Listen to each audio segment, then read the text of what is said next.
Load up the 7 train because the Mets and Grimace are headed back to the city. You know, the Grimace sightings have been pretty good for the Mets, and now they will get ready for the NLCS action in Queens. Grimace and the fans have really loved it when he showed up.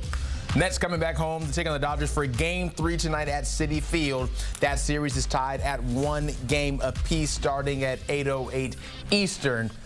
We don't have Grimace to be able to talk to right now, but we do have our MLB expert, Matt Snyder. And Matt, let's talk about, as we get ready for Game 3, it was a bullpen game for Game 2 for the Dodgers. What should the Dodgers maybe expect, and what do they need out of Walker Buehler tonight? Well, it might be getting two different things, what they expect versus what they need. He's been terrible most of the year. He did have a 3.31 ERA in his last 3 regular season starts, but then he got shelled in the second inning by the Padres in his one NLCS start. So I suppose they could say what we need is 5 good innings here before they turn the ball over to their bullpen, which they used a lot, obviously, in Game 2, which was a bullpen game. I don't think they can hope for much more than that. I do think that there's a chance he could throw well for 3 or 4 innings, but you know, the Mets have a high-powered offense at this point, and we've seen it throughout most of these playoffs. So again, what they expect, I'm sure that they say they expect him to throw well for 5 innings. What they need, they definitely need that. I'm just not sure that they're going to get it.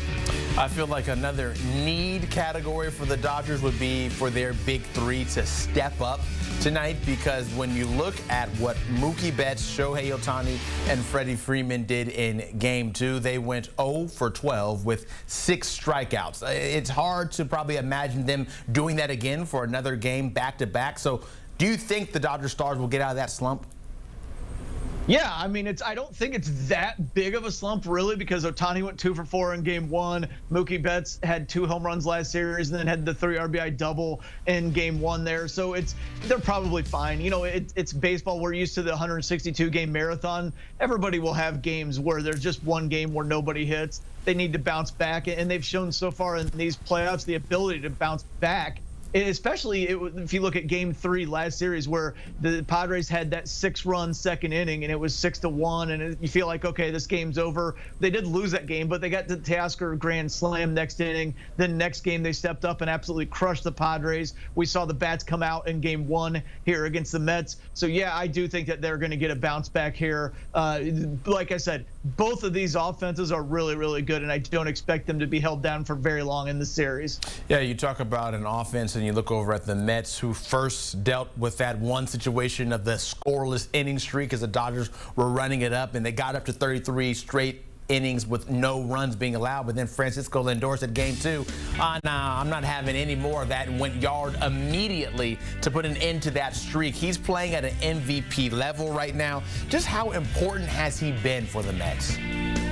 Utmost of the utmost absolute importance. This is their guy. He's the engine that makes them go. Since he moved to the leadoff spot, he hit .303 with a .552 slugging percentage, and dare I say, it's him and not actually Grimace that has made them into a good team here. Look, we've seen him in the leadoff spot, leadoff games with a home run, just like he did last game. We saw him hit a grand slam when he came up with a big RBI opportunity in Game 4 last series to close the Phillies out. He has been unbelievable from the leadoff spot. If it wasn't for Shohei Ohtani becoming the first 50-50 player ever, Lindor might well be polishing an MVP trophy next month. There's not much more you can say. It's just all superlatives about Lindor in the leadoff spot. Yeah, those numbers just crazy when you look. Just so much better as a leadoff hitter compared to batting in other spots of the lineup. Matt, I'm going to put you on the spot, and was thinking about asking you who has the edge tonight, but I want to know who's going to win.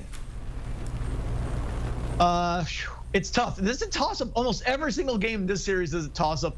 I'm going to say that the Mets get the job done tonight. I do think we're going to see a lot of scoring. I'm a lot more sure, if you're looking at the gambling perspective, of the over than I am either team winning. I think we're going to see both starters get knocked around the yard, Severino and Buehler. But I am ultimately going to go with the Mets here returning home. They've been so good at Citi Field recently, so I'm going to say the Mets hold up home field tonight. Yeah, that crowd is going to be rocking. Producer Telly was just in my ear doing his Grimace impression. Do you have a Grimace impression, by the way? If you do, I would love to hear it. I would love. No, you know, I don't even remember what Grimace does. Well, neither do I, but you kind of just see the blob and you think, oh, he probably sounds like this. Matt Snyder thinks so much. Like, that's just kind of how you do it. You want to try? I can't do that. So you win. Okay. No, I'm not going to. Matt Snyder, we win for being able to talk baseball with you. Thank you so much. We're looking forward to Game 3 tonight. And, of course, it will be Walker Buehler against Luis Severino for the situation to make it away from the tie at 1 game apiece. Thank you, Matt.